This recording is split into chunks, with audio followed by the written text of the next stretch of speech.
Hello, and welcome back to Speak English Fluently. Hi, everyone. We are so happy you're here with us today. I'm Em. And I'm Anna. We are here to help you speak English with confidence. That's right. Before we start, if you enjoy learning with us, please like this video and subscribe to the channel. Yes, please do. It really helps us make more lessons for you. So, Anna, today's topic is very practical. I think everyone needs this skill, right? Oh, absolutely. Today we are talking about giving directions. Telling someone how to go from one place to another. Giving directions, that's a very important topic. Imagine you're in a new city and your phone battery dies. You need to ask people for help. That sounds scary, but it happens. Or maybe a tourist stops you on the street and asks, "Excuse me, where's the nearest coffee shop?" Well, to be honest, Anna, I usually panic when people ask me. I forget the street names. Don't worry, Adam. You don't need to know the street names. You just need simple language. We will learn how to use words like go straight or turn left. Interesting. And we will also practice using prepositions, right? Like describing where a building is located. Yes, we will make it very simple. By the end of this lesson, you will be like a human GPS. A human GPS, I like that. Okay, are you ready to start? I'm ready. Let's go. All right, let's start with the basics, the simple moves. Yes, the foundation is very important. So, what is the first thing we usually say? Imagine I need to move forward. We usually say go straight, or sometimes go straight on. Go straight. That just means don't turn, right? Just keep walking forward. Exactly. You are moving in a straight line. Okay, and how do we tell someone how far to go? Good question. In cities, especially in America, we often use the word blocks. Blocks. Can you explain what a block is for our listeners? Sure, a block is the section of street between two other streets. It's like a group of buildings. Ah, I see. So a block is the distance from one street corner to the next street corner. Yes, so you can say go straight for 2 blocks. Go straight for 2 blocks. That is very useful natural phrasing. Now, what if we need to change direction? That's easy. Turn left and turn right. Simple, but some people mix up left and right. And I do that sometimes. I have to look at my hands. A good trick is to remember that your left hand makes the letter L shape. That is a good trick. Okay, so turn left and turn right. Sometimes native speakers also say take a left or take a right. Take a left. Is that the same as turn left? Yes, exactly the same. Turn left, take a left. Both are fine. Okay, so we have go straight, turn left, and turn right. What else? Well, sometimes you need to go to the other side of the road. Oh, you mean cross the street? Yes, cross the street. It means to go from one side to the other. Cross the street. Okay, and be careful of cars. Always. Now, there is one more useful phrase. Go past. Go past. Does that mean I should stop at the place? No, it means you walk by it, but you don't stop. You continue walking. Oh, okay. So if you say go past the bank, I see the bank, but I keep walking. Exactly. The bank is just a landmark to show you are on the right path. I like that. So go past the bank. It helps me know where I am. You got it. See, the basic moves are not so hard. You're right. It feels logical when we break it down. Shall we try to make a tiny sentence with these? Go straight for 1 block, then turn left? Perfect! You just gave your first direction. Nice. But where exactly is the building? We need to describe the location. That is exactly what we will talk about next. Prepositions. Okay, we know how to move, but how do we describe exactly where a building is? We need prepositions of place. These are small words that connect the building to its surroundings. Like in, on, at? Yes, but for directions, we use specific ones. Let's start with next to. Next to. That means beside, right? Like shoulder to shoulder? Exactly. For example, the coffee shop is next to the bank. The coffee shop is next to the bank. Okay, that is easy. Now, let's try a harder one, across from. Across from. Does that mean on the other side of the street? Yes, you have to cross the street to get there. It is on the opposite side. Can I just say opposite? The bank is opposite the park? Yes, you can. Across from and opposite mean the same thing in this context. Okay, across from means on the other side. Now, what if the building is in the middle of two other buildings? Ah, we use between. Correct. But remember, when you use between, you need to name two places. So I can't just say it is between? No, that is incomplete. You must say it is between the bank and the post office. It is between the bank and the post office. It's like a sandwich. Yes, the building is the meat in the sandwich. I love that example. Okay, what about the spot where two streets meet? That is a corner. We say it is on the corner. On the corner. Just that? Usually we say on the corner of Main Street and 2nd Street. That sounds long. On the corner of Main Street and 2nd Street. It is long, but very helpful. It tells you exactly where to look. True, it's very specific. Okay, quick test. Imagine a school. To the left is a park, to the right is a shop. Where is the school? The school is between the park and the shop? Perfect, you got it. Nice. I feel confident with next to, across from, and between. What about behind? That means it is at the back of something. Yes, the parking lot is usually behind the building. That makes sense. You can't see it from the front. Exactly. So we have the movement, and now we have the location. But how do we identify the buildings? Sometimes I don't know what they are. Hint, we use landmarks, famous or easy to see places. Oh, like a big statue or a famous bridge? Yes, let's talk about landmarks in the next part. So, Anna, we have the moves and the location, but sometimes I can't read the street signs. They're too small. I know, that happens a lot. That is why we use landmarks. Landmarks? What exactly counts as a landmark? A landmark is any object or building that is easy to see. It stands out. You mean like a big hotel or a statue? Exactly. Or even something simple, like a gas station or a supermarket. That is helpful. So instead of turn left on Pine Street, what do I say? You can say, turn left at the big supermarket. Turn left at the big supermarket. That is much easier to find. Yes. Now, let's learn a few common city landmarks. First one, traffic lights. Traffic lights. Those are the red, yellow, and green lights for cars, right? Yes. A very common instruction is go straight until you see the traffic lights. Go straight until you see the traffic lights. Okay, I got that. Here's another one, a roundabout. A roundabout? Is that a type of bridge? No, it's a circle where roads meet. Cars go around it in a circle. Oh, I know that. In some places, they call it a traffic circle. Yes, so we say turn right at the roundabout. Turn right at the roundabout. Okay, what about where two normal streets cross? We call that an intersection, or sometimes a crossroad. An intersection. That is a big word. It just means the crossing point. You can say, stop at the intersection. Okay, stop at the intersection. What about public buildings? The post office and the bank are very common landmarks. Everyone knows them. So I can say go past the post office. Perfect. It tells the person they are on the correct road.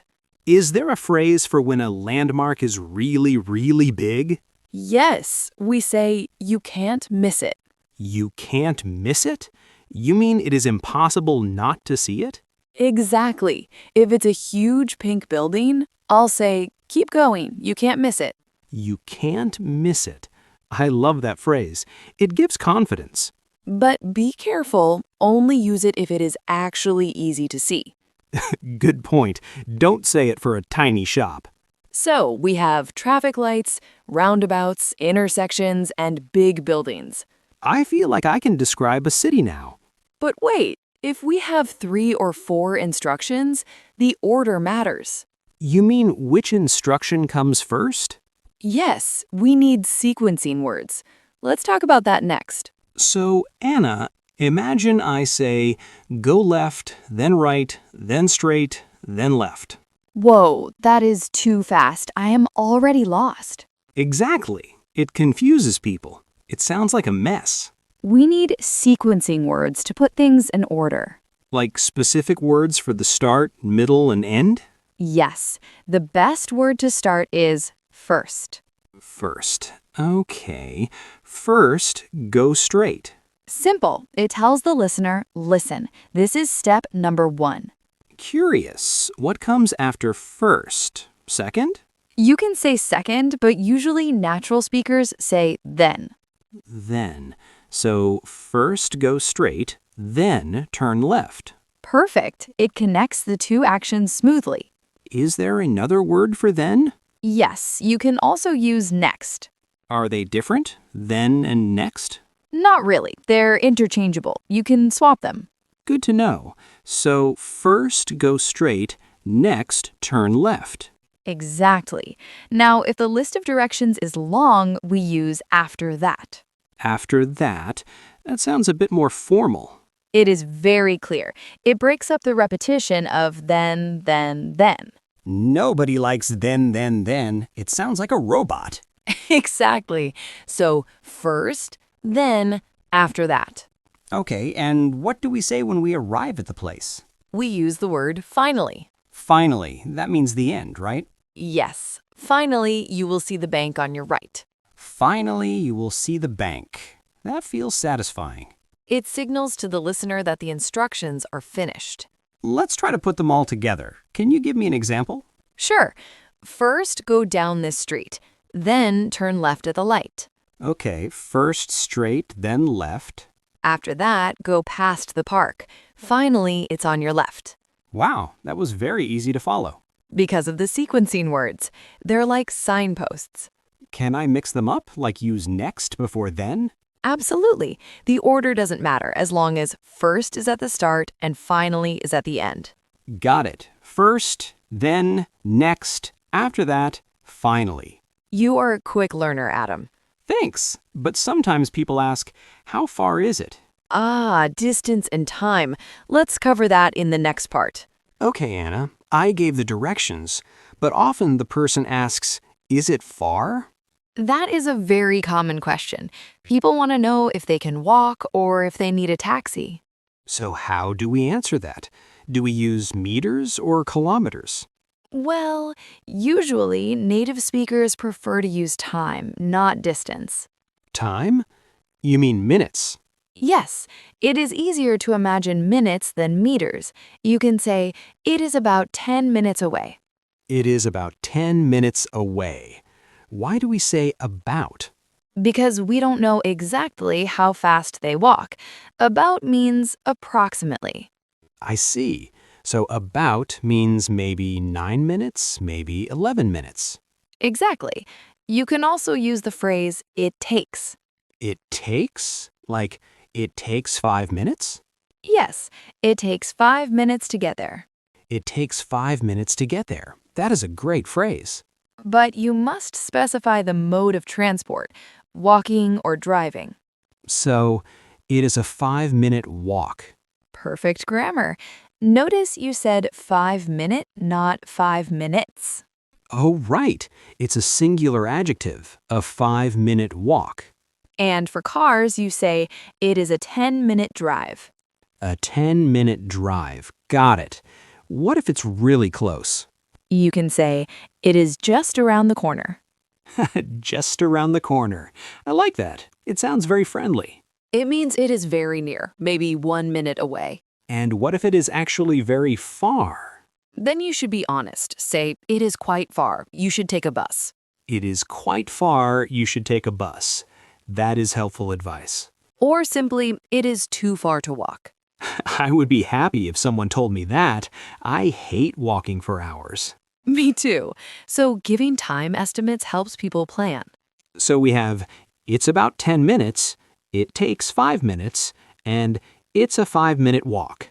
Yes. Also, if you're in the city, remember we use blocks. Right. It's 3 blocks away. That is a distance phrase.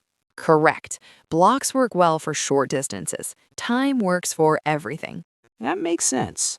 Time is universal. So, Adam, if the bank is very close, what do you say? It is just around the corner. Excellent. You are a pro. But Anna, what if I give the directions and the person looks confused? Checking for understanding. That is crucial. Yes. How do I know they understood me? Let's talk about how to check that in the next part. Anna, sometimes I give directions, but the person just looks at me with blank eyes. Oh no, the blank stare. That means they're confused.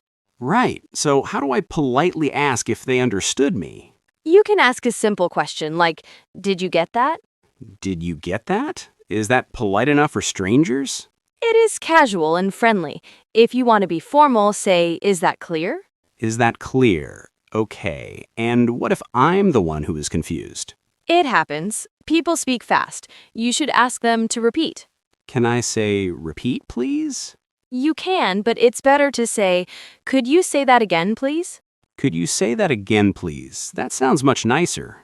Also, if they are speaking too fast, just tell them. Really? Is that rude?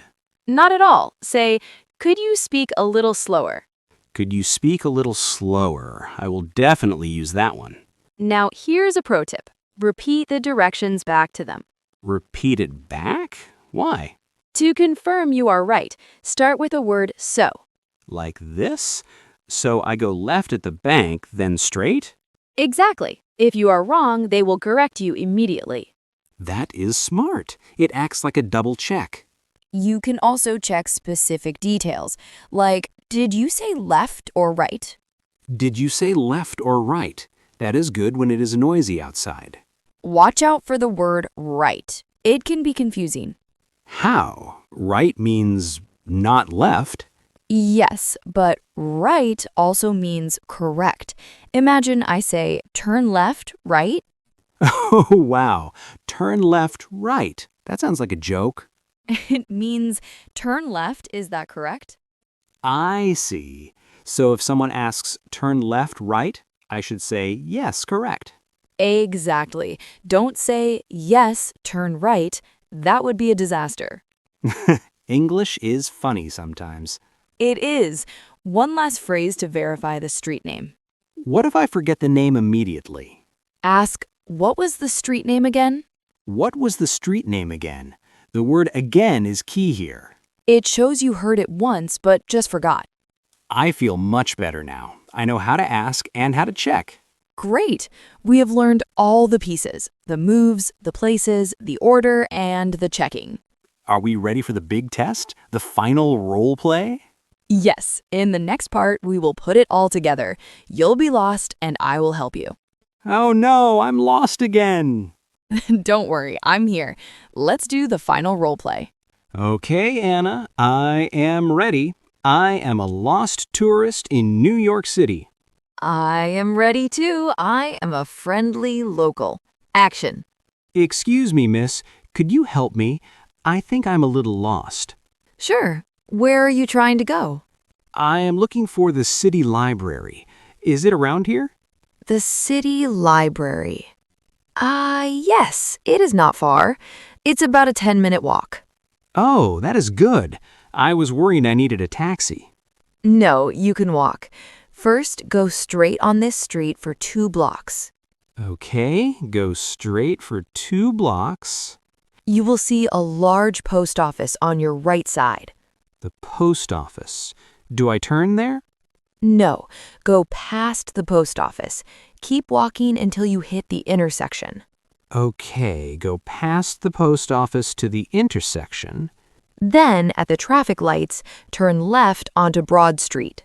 Turn left at the lights, Broad Street. Did you say Broad Street? Yes, Broad. B-R-O-A-D. Like broad shoulders. Got it. Broad Street. And then? Walk for one more block. The library is on the corner. On the corner. Is there a landmark nearby? Yes, it is directly across from Central Park. Across from Central Park. Okay, that is easy to find. It is a huge gray building with stone steps. You can't miss it. You can't miss it. Perfect. So, just to be sure, how do you get there? So, straight for 2 blocks, past the post office, Correct? left at the traffic lights onto Broad Street, Yes. then 1 block, and it is on the corner across from the park. Perfect. You'll be there in no time. Thank you so much for your help. You are welcome. Have a nice day. Wow, Anna, that felt very real. You did a great job. You asked the right checking questions. Repeating the instructions back to you really helped my memory. That is the secrets. It gives you time to think. I feel ready to get lost in a new city now. Well, try not to get lost, but if you do, you know what to say. Exactly. The key words were go straight, go past, and across from. We have covered so much today. Let's summarize everything in the conclusion. Well, Anna, I think we are finally ready to travel without fear. Yes, no more getting lost. Today was a very full lesson. Let's quickly recap. We learned movement verbs like go straight and turn left. And we practiced important prepositions like next to, between, and across from. Don't forget the landmarks, traffic lights, roundabouts, and big buildings. And most importantly, we learned how to be polite and check for understanding. Now we have a small challenge for our listeners. Yes, we want to practice with you. Please write a comment below. Choose a place near your house, like a shop or a park. How do you get there from your home? Keep it simple. Write something like go straight for 5 minutes, then turn right. Don't be shy. Write your directions in English in the comments. We love reading them. Also, if this lesson helped you, please hit the like button. It helps us create more videos for you. And make sure to subscribe to the channel so you don't miss our next conversation. Who knows what we will talk about next? Maybe ordering food or job interviews. That sounds fun. Thanks for listening, everyone. Keep practicing, stay curious, and see you next time. Bye! Goodbye.